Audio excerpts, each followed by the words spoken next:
मेरी नौकरानी मुझसे रोज़ कहती कि डॉक्टर साहिबा, आप नाइट शिफ्ट मत किया करें, आपके हिस्से की सज़ा मुझे भुगतनी पड़ती है। मुझे उसकी बातें समझ नहीं आई। एक दिन मेरी तबीयत खराब थी तो मैं अपनी जगह किसी और को ड्यूटी देकर मैं अचानक जल्दी घर आ गई तो मेरे कमरे से चीखने की आवाज़ आ रही थी। मेरे पति तो घर पर नहीं थे, मगर जब कमरे का दरवाज़ा खोला तो मेरे सामने का मंजर देखकर मेरी रूह कांप गई, क्योंकि मेरे कमरे में मेरी छोटी बेटी और वह नौकरानी थी। मैं कई दिनों से देख रही थी कि नौकरानी बार बार मेरे पास आती थी और कुछ कहे बगैर ही पलट जाती थी। शायद वह मुझे कुछ बात बताना चाहती थी। जब मैं उसे 3-4 बार यही करते देखा तो एक दिन मैंने उससे पूछ ही लिया कि सुमित्रा, सब ठीक तो है ना? तुम्हें कोई बात करनी है मुझसे? मुझे लगा था शायद उसे पैसों की ज़रूरत होगी, क्योंकि अक्सर गरीब लोगों का यही तो समस्या रहती है कि उन्हें हर वक्त बस पैसों की ज़रूरत होती है। तो मैंने इसलिए उससे पूछ लिया कि पैसों की ज़रूरत तो नहीं। तो सुमित्रा कहने लगी, नहीं मैडम जी, मुझे पैसों की ज़रूरत नहीं है, बल्कि मैं तो आपसे कोई और बात करना चाहती थी। मुझे उसके चेहरे पर चिंता की लकीरें साफ दिखाई दे रही थी। मैंने उससे कहा कि सुमित्रा, जल्दी बताओ, मुझे हॉस्पिटल के लिए देर हो रही है। तो सुमित्रा कहने लगी कि मैं बस आपसे यही कहना चाहती हूँ कि आप नाइट शिफ्ट ना किया करें। मैंने जोर देकर और थोड़ा गुस्से में उसे देखा कि उसकी यह बात कहने का क्या मतलब है कि मैं नाइट ड्यूटी ना किया करूं। आखिर वह होती कौन थी मुझे ये सलाह देने वाली? मुझे गुस्से में देखकर वह बगैर कुछ कहे जल्दी से वहाँ से चली गई थी। मैंने सोचा कि शायद मेरे जाने के बाद उसे घर के ज़्यादा काम करने पड़ते होंगे, इसलिए वह ऐसा कह रही है। मुझे वैसे भी काफ़ी दिनों से उसका बिहेवियर कुछ बदला बदला सा लग रहा था, इसलिए मैंने सोचा कि मुझे उस पर नज़र रखनी चाहिए और आखिर पता तो चलना चाहिए कि उसके दिमाग में दिन की ड्यूटी ही किया करो क्यों करती थी। लेकिन पिछले 4 साल से मैं नाइट शिफ्ट कर रही थी और मुझे उसमें भी कोई समस्या नहीं होती थी। अब तो बच्चे बड़े हो गए थे और वैसे भी मैंने सुमित्रा को फुल टाइम के लिए रखा हुआ था कि वह दिन रात हमारे ही घर में रहे, और शाम को तो मेरा पति भी घर चला आता था, तो इसलिए मुझे कोई चिंता नहीं रहती थी। लेकिन पिछले कुछ दिनों से सुमित्रा के बारे में मुझे अजीबोगरीब से ख्याल आने लगे थे कि कहीं वह मेरी पीठ पीछे कुछ गलत ना कर रही हो। अक्सर मैं अपने साथ वाली औरतों से बातें सुनती थी कि ऐसे ही कोई औरत अपने घर को अपनी नौकरानी के हवाले छोड़कर नौकरी करती थी, तो उसके पति ने उसकी नौकरानी से ही अफेयर चला लिया और चुप कर उससे शादी भी कर ली। जब से मैंने यह खबर सुनी थी, मुझे तो किसी भी पल चैन नहीं मिल रहा था। एक तरफ तो मुझे अपने पति पर पूरा विश्वास था कि मेरा पति ऐसा कुछ भी मेरे साथ नहीं कर सकता, और मुझे उस नौकरानी पर भी विश्वास था क्योंकि वह एक बहुत ही शरीफ औरत है। लेकिन मैंने सोचा कि किसी को बदलते हुए देर नहीं लगती है। मैंने अपने पति और उस नौकरानी पर नज़र रखने का फैसला कर लिया है। मैं सुबह देर तक सोई रहती थी, इसलिए मेरे पति सुमित्रा के हाथ का ही नाश्ता करके चले जाते थे। मैंने सोचा कि मुझे खुद उठकर उनको नाश्ता बनाकर देना चाहिए, लेकिन सारी रात ड्यूटी करने के बाद मैं इतनी थक जाती थी कि जब मैं 6 बजे लौटकर घर आती तो गहरी नींद सो जाती थी और फिर उठने का मन ही नहीं करता था। 6 बजे की सोई मैं दोपहर 2 बजे उठा करती थी। लंच करने के बाद मैं अपने प्राइवेट क्लिनिक पर बैठ जाया करती थी, क्योंकि अस्पताल की नौकरी के अलावा मैंने एक प्राइवेट क्लिनिक भी बना रखा था, जिसमें मैं गरीब लोगों का मुफ्त में इलाज किया करती थी। क्लिनिक से आने के बाद शाम की चाय पीने के बाद मैं अस्पताल चली जाया करती थी। कभी कभी मेरे पति मुझसे शिकायत भी करते थे कि सुमैया, तुमने तो अपनी ज़िंदगी को इतना बिजी कर लिया है कि उसमें मेरे लिए टाइम ही नहीं है। आखिर मुझे भी तुम्हारी ज़रूरत महसूस होती है। लेकिन मेरे पति बहुत अच्छे थे। मैं उन्हें बहुत जल्दी मना लिया करती थी और वह भी मेरी बात को समझ जाया करते थे। ज़िंदगी की यही रूटीन चल रही थी। कुछ दिन तो यूं ही सुकून से गुजर गए। मुझे ऐसी कोई भी बात नज़र नहीं आई तो मैं भी कुछ सुकून से हो गई थी। लेकिन सुमित्रा एक दिन फिर मेरे पास आई और कहने लगी, मैडम जी, अगर आप मेरी बात माने तो आप अपनी ड्यूटी दिन के समय में करवा लो। आपके जाने के बाद आपके किए की सज़ा मुझे भुगतनी पड़ती है। इस बार वह बहुत गुस्से में कह रही थी और अपनी बात खत्म करके वहाँ से जा चुकी थी। उसकी बात सुनकर मैं तो हैरान रह गई थी कि मेरे हिस्से की सज़ा का क्या मतलब था। कहीं वह मेरे हिस्से का समय मेरे पति के साथ तो नहीं गुजार रही थी। यह सोचते ही मेरे कदमों तले से ज़मीन जैसे सरकने लगी थी। मेरा विश्वास था जो मेरे पति के ऊपर वह डगमगाने लगा था। लेकिन फिर मैंने सोचा कि नहीं नहीं, ऐसा नहीं हो सकता, वह बस ऐसे ही कह रही होगी। लेकिन फिर भी मुझे जानना था कि आखिर उसकी इस बार बार की जिद के पीछे मकसद क्या था कि मैं नाइट शिफ्ट ना करूं, दिन की ड्यूटी कर लूं। मैं एक डॉक्टर थी और मैंने अपनी सारी ज़िंदगी ईमानदारी से काम किया था और कभी किसी का एहसान नहीं लिया था। अस्पताल वाले जो भी ड्यूटी लगाते हैं, मैं खुशी से उसे स्वीकार करती थी और पूरी लगन से उसको निभाती थी। अभी भी नाइट शिफ्ट के लिए बात कर रखी थी कि मैं नाइट ड्यूटी कर लूँगी, मुझे कोई दिक्कत नहीं है और अब इसे मैं अचानक से छोड़ नहीं सकती थी। मेरी बात खराब हो जाती। इतने सालों से मैं मेहनत से काम कर रही थी और कभी मैं अपनी बात से नहीं मुकरी थी। पूरे स्टाफ को मेरे ऊपर बहुत ज़्यादा भरोसा था, लेकिन मैं इस तरह अपने घर को तोड़ना भी नहीं चाहती थी।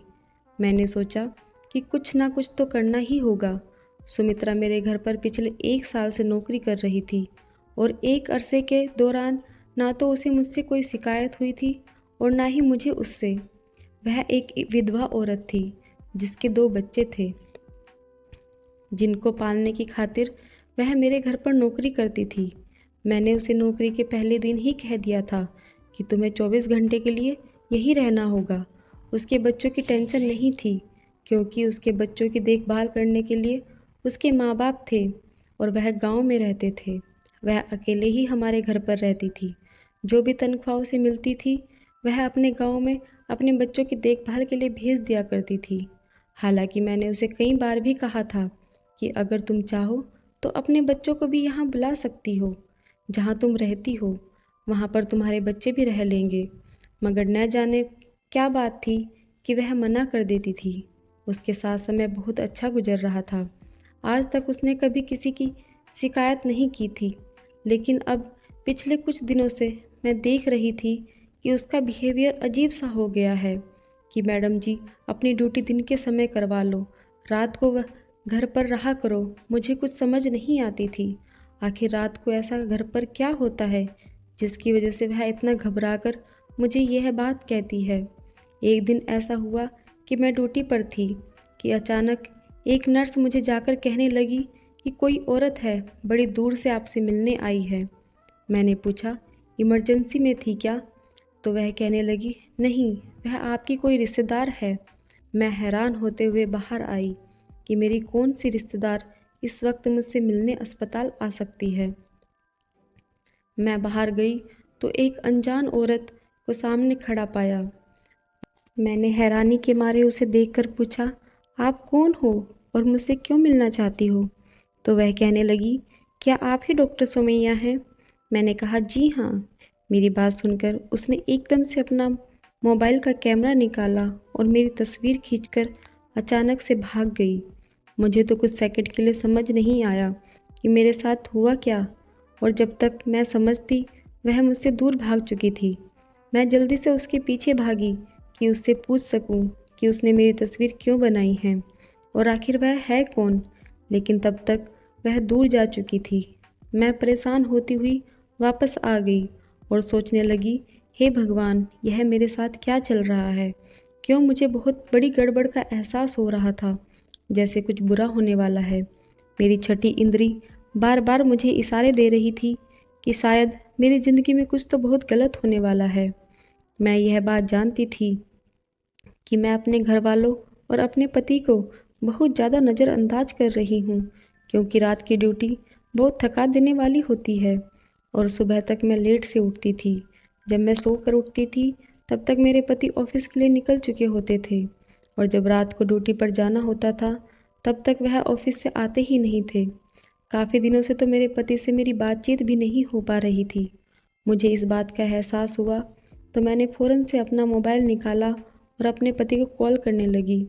मैंने सोचा कम से कम फ़ोन पर ही बात कर लूं, लेकिन मेरे पति मेरा फ़ोन ही नहीं उठा रहे थे। फिर मैं उनके ऑफिस के नंबर पर कॉल की तो उनकी सेक्रेटरी ने बताया कि वह तो पिछले कई दिनों से दफ्तर ही नहीं आ रहे। सेक्रेटरी की बात सुनकर तो मैं हैरान रह गई थी।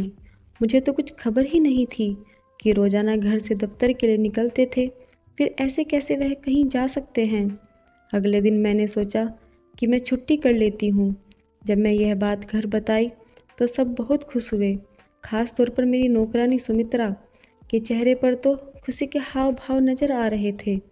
रात का खाना खाकर फ्री हुई तो मैं ऐसे ही टहलने के लिए बाहर आ गई तो मैंने देखा सुमित्रा किसी से फ़ोन पर बात कर रही थी और वह किसी को बता रही थी कि मैडम जी आज घर पर ही हैं, तो चलो आज तो मेरी जान छूट गई, वरना तो उनके हिस्से की सज़ा मुझे भुगतनी पड़ती तो शायद मेरा दम ही निकल जाता।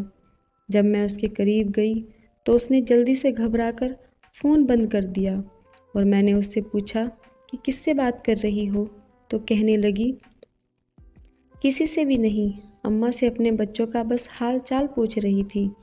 मैंने सोचा कि आज घर पर रहकर देख लेती हूँ कि आखिर यहाँ ऐसा होता क्या है, लेकिन मुझे तो कुछ भी ऐसा गलत महसूस नहीं हुआ। सब लोग बड़े आराम से सोए रहे। मेरा पति मेरी छुट्टी का सुनकर बहुत खुश हुआ था।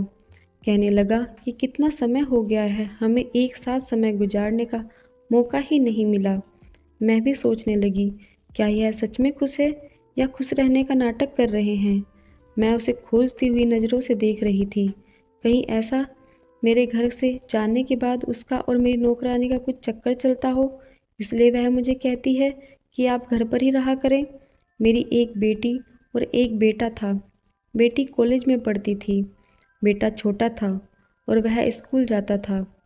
इस घर में हम बस 4 ही लोग थे और मेरा ख्याल था इतने सारे लोगों के लिए सिर्फ एक ही नौकरानी काफ़ी है। इसलिए मैंने कभी सुमित्रा के अलावा किसी और को रखने के बारे में सोचा ही नहीं।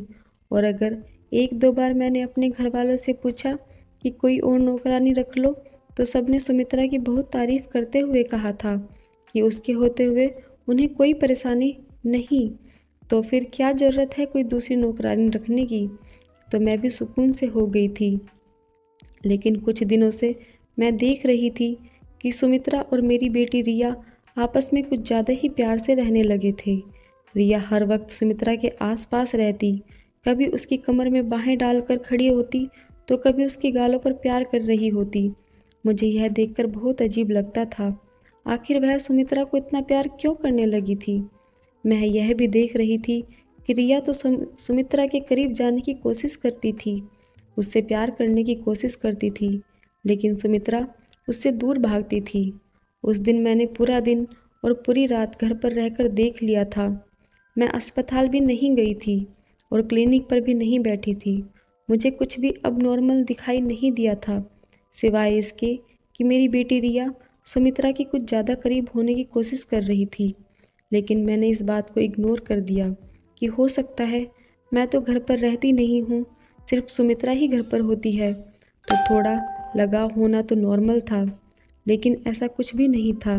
मैं अंदर ही अंदर अब चिढ़ गई थी। मैंने सोचा पता नहीं सुमित्रा के ड्रामा कब खत्म होगा। मैं अगले दिन दोबारा से अपनी ड्यूटी रूटीन के अनुसार अपनी नाइट शिफ्ट स्टार्ट कर ली। 2 दिन के बाद मैं सुबह जल्दी उठ गई थी क्योंकि शाम में मुझे अपनी एक दोस्त की बर्थडे पार्टी में जाना था, तो मैंने सोचा कि उसके लिए कोई गिफ्ट लेकर जाती हूँ। मैं यही सोचकर बाजार गई। वहाँ मुझे एक जगह पर रुकना पड़ा क्योंकि सामने के मंजर ने मुझे एकदम पत्थर का बना दिया था। क्योंकि मेरा पति एक अस्पताल के अंदर जा रहा था। भला उसे अस्पताल जाने की क्या ज़रूरत थी, वह तो एकदम भला चंगा था, उसे कोई भी तकलीफ़ नहीं थी। मैं भी उसके पीछे पीछे अस्पताल चली गई। मैंने देखा कि वह कमरे के अंदर चला गया। मैं खिड़की के अंदर झांक कर देखा तो वह एक औरत को कुछ पैसे दे रहा था। उस औरत को मैं पहचान नहीं पा रही थी क्योंकि उस औरत की मेरी तरफ पीठ थी। उस औरत को पैसे देने के बाद और उसे हाथ मिलाकर मेरा पति जल्दी से बाहर चला गया। उसके बाद उस औरत ने किसी को फ़ोन किया और थोड़ी देर बाद जो औरत आई उसे देखकर मैं आंखें झपकना भूल गई थी। मैं फटी फटी आंखों से उसको देख रही थी।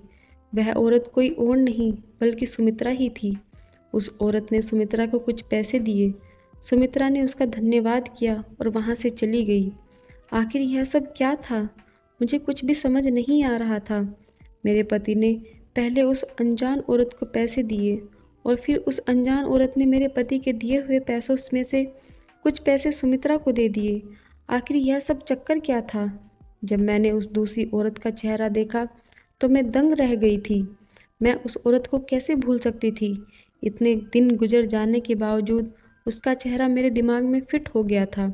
यह तो वही औरत थी जिसने उस दिन मेरी तस्वीर ली थी और भाग गई थी। इसका मेरे पति के साथ आखिर क्या संबंध है? मैंने सोचा कि मैं अभी जाकर उससे पूछ लेती हूँ, लेकिन इससे पहले ही उस औरत के पास कोई और दूसरा आदमी आया और वह एक दूसरे से हाथ मिलाते हुए वहाँ से चली गई। यह सब देखकर तो अब तो मुझे पक्का विश्वास हो गया था, जरूर मेरे खिलाफ कोई गहरी साजिश की जा रही थी और इसमें मेरा पति और मेरी नौकरानी सुमित्रा भी शामिल थे। मैंने फैसला कर लिया था, आज मैं इन दोनों को रंगे हाथों पकड़ कर ही रहूँगी। रात को जब मैं नाइट ड्यूटी के लिए जाने लगी तो उस समय तक मेरे पति भी घर आ चुके थे और मुझे कहने लगे कि मैं भी तुम्हारे साथ ही निकलता हूँ। मुझे एक ज़रूरी काम से शहर के बाहर जाना है। मैं परेशान हो गई कि अगर यह भी घर से बाहर रहेंगे तो फिर मैं इन्हें रंगे हाथों कैसे पकड़ूंगी।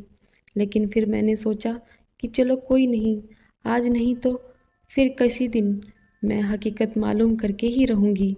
अस्पताल में भी मैं अपने ही ख्यालों में खोई हुई सोच सोच कर मेरा दिमाग फटने लगा था। मेरे सर में तेज़ दर्द होने लगा।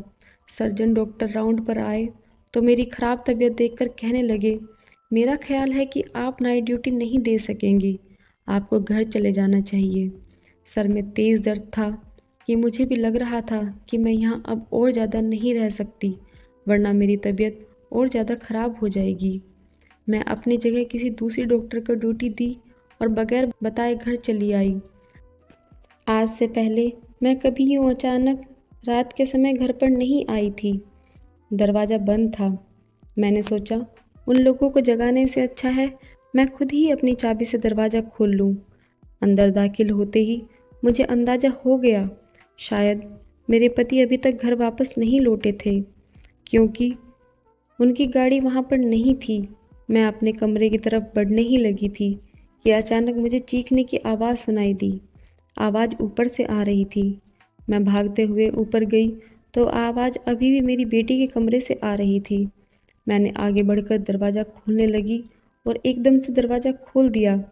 सामने का मंजर देखकर तो मेरी खुद की चीख निकल गई, क्योंकि वह मंजर है ही ऐसा था जिसने मेरी रूह हिलाकर रख दी थी।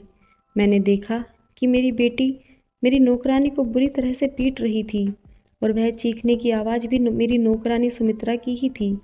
मैंने जल्दी से आगे बढ़कर उसे हटाया तो वह भी मुझे देखकर परेशान हो गई। सुमित्रा जल्दी से मेरे पास आई और मेरे पीछे छुप गई और कहने लगी कि मैं इसलिए ही तो कहती थी कि आप नाइट ड्यूटी ना किया करें, क्योंकि फिर आपके जाने के बाद मेरे साथ ऐसा ही होता है। मैंने अपनी बेटी को गुस्से से देखते हुए पूछा कि आखिर तुम सुमित्रा को क्यों मार रही हो? आखिर उसने ऐसा क्या किया है जो तुम यूँ उसकी बुरी तरीके से पिटाई कर रही हो? तो मेरी बेटी ने आगे बढ़कर मुझे भी एक जोर का धक्का दे दिया और कहने लगी कि आप हम माँ बेटी के बीच में मत बोलें, आप जो भी हैं यहाँ से चले जाएं। उसकी हालत अजीब सी हो रही थी। मैं गुस्से से अपनी बेटी को देख रही थी। वह यह क्या बक रही थी। मैंने कहा, यह तुम क्या कह रही हो? मैं तुम्हारी माँ हूँ, यह तुम्हारी माँ नहीं। दूसरी तरफ सुमित्रा की बहुत बुरी तरह से डरी हुई थी। उधर रिया की हालत भी खराब होने लगी थी। वह गुस्से के मारे कमरे का सामान इधर उधर फेंकने लगी थी। मुझे लगा कि कहीं वह अपने आप को नुकसान न पहुंचा ले। मैं जल्दी से अपने साथ के बैग में से नींद का इंजेक्शन निकाला और रिया को लगा दिया। अब वह सुकून से बेड पर लेटी हुई सो रही थी। मैं यह सब देखकर बहुत ज़्यादा परेशान हो चुकी थी। सुमित्रा अलग से डरी डरी सी खड़ी हुई थी। मुझे समझ नहीं आ रहा था कि आखिर यह सब क्या हो रहा था। मैंने पूछा कि यह सब क्या है और कब से हो रहा है और तुमने मुझे क्यों नहीं बताया। वह कहने लगी कि आप मेरे साथ आएं, मैं आपको सब कुछ बताती हूँ। मैं अपनी बेटी को देख देख कर परेशान हो रही थी कि आखिर उसे क्या हो गया है, वह मुझे पहचानने से इनकार क्यों कर रही है। सुमित्रा कमरे से निकलकर ऐसे भागी कि रिया उसे फिर से ना पकड़ ले। मैं भी परेशान होती हुई नीचे आ गई तो वह कहने लगी, सब कुछ जो भी आपने देखा वह आपकी वजह से ही हो रहा है। मैं ना कितनी बार आपको कहा कि आप नाइट शिफ्ट ना किया करें, आप रात को घर पर रहा करें, मगर आप तो कुछ सुनने को तैयार ही नहीं थी। आप याद करें कि आपने आखिरी बार कब बच्चों के साथ बैठकर उन्हें प्यार किया था या उनके दिल की बात सुनी थी। उनकी बात सुनकर एक पलकों में चुप हो गई थी क्योंकि यह सब सच कह रही थी। मुझे बचपन से ही डॉक्टर बनने का बहुत शौक़ था, इसलिए मैंने बहुत मुश्किलों के बाद अपने शौक़ को पूरा किया।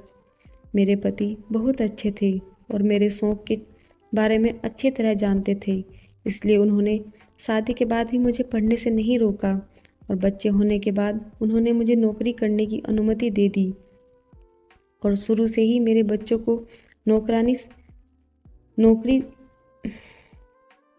और शुरू से ही मेरे बच्चों को नौकरी में थे।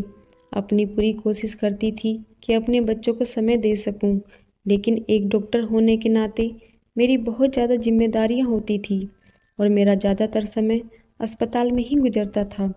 लेकिन इसके बावजूद मैं हमेशा कोशिश की थी कि मैं अपने बच्चों को एक अच्छी परवरिश और उन्हें अच्छी शिक्षा दे सकूं। हालांकि मैं उन्हें ज़्यादा समय नहीं दे पाती। अगर इसका मतलब ये तो नहीं कि मैं उन पर ध्यान नहीं देती थी और उनसे प्यार नहीं करती थी। मेरी नौकरानी कहने लगी कि रिया धीरे धीरे डिप्रेशन का शिकार होने लगी थी। उसे माँ बाप के प्यार की सख्त ज़रूरत थी जो उसे नहीं मिल पा रहा था क्योंकि उसके माँ बाप के पास उसके लिए समय नहीं है। मगर वह छोटी है, कॉलेज में गलत संगत में पढ़कर गलत आदतों का शिकार हो गई है। जो उसे नहीं मिला तो वह दिमागी मरीज बन गई। वह अपने अंदर की भड़ास और गुस्सा मुझको पीट कर निकालती है।